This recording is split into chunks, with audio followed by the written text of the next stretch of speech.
और बहनों, आप सभी के बीच एक छोटा सा साउंड टेस्ट प्रस्तुत करने वाले हैं।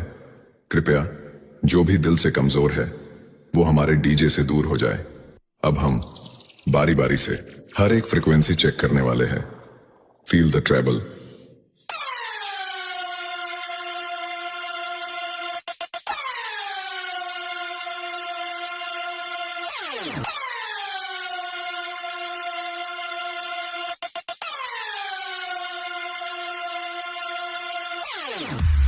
Treble test completed.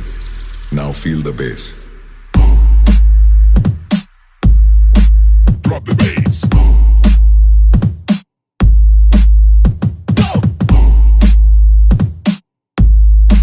Drop the bass. Go.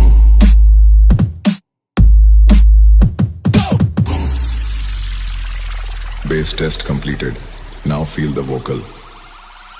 फूल झरे हंसी मोती झरे बोली बैना तो, फूल झरे हंसी मोती झरे बोली बैना तो, नैना रस भरे तोर नैना रस भरे तो। All testing completed. Now feel the beat. DJ Sarva.